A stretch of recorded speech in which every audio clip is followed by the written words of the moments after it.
You said it would be the last time. You looked at yourself and made a promise. Never again.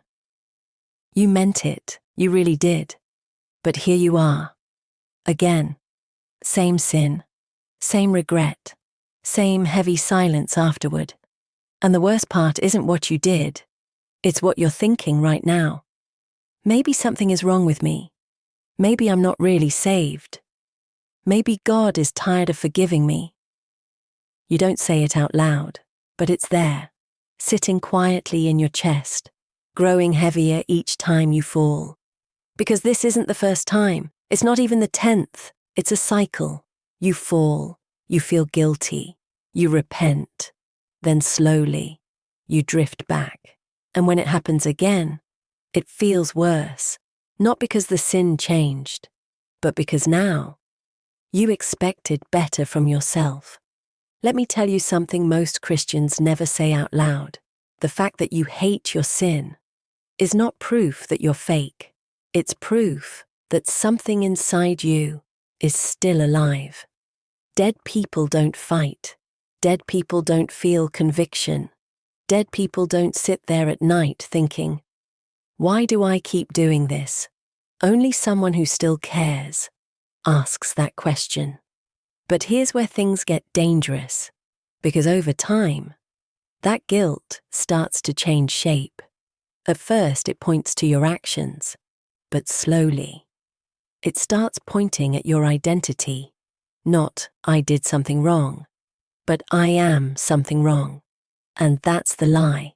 Because once you believe that, you stop running to God. You start hiding from Him. You pray less. You avoid quiet moments. You feel uncomfortable during worship. Not because God left you, but because shame is louder than truth. And shame always whispers the same thing. Stay away. But if you look closely, that voice has never come from God. Because every time someone ran to Him in the Bible, broken, messy, guilty, He didn't push them away. He moved toward them, not after they fixed themselves, not after they proved they were worthy, but right in the middle of their mess. So why do you feel like you have to clean yourself first? Why do you feel like you need to do better before coming back? That pressure, that voice, that's not conviction, that's condemnation, and they are not the same. Conviction says, come back. Condemnation says, stay away. Conviction leads you closer to God. Condemnation pushes you further.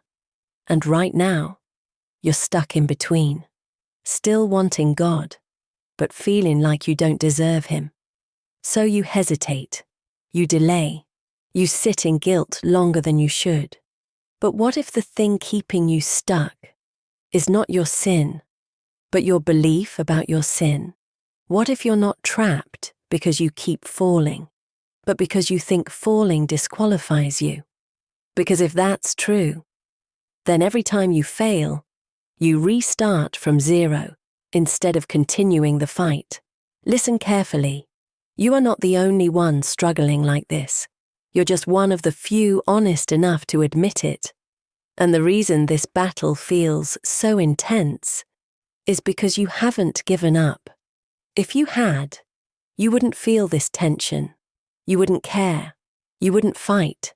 But you do. And that changes everything. So maybe the question isn't, why do I keep failing? Maybe the real question is, why do I keep getting back up? Because something in you refuses to stay down.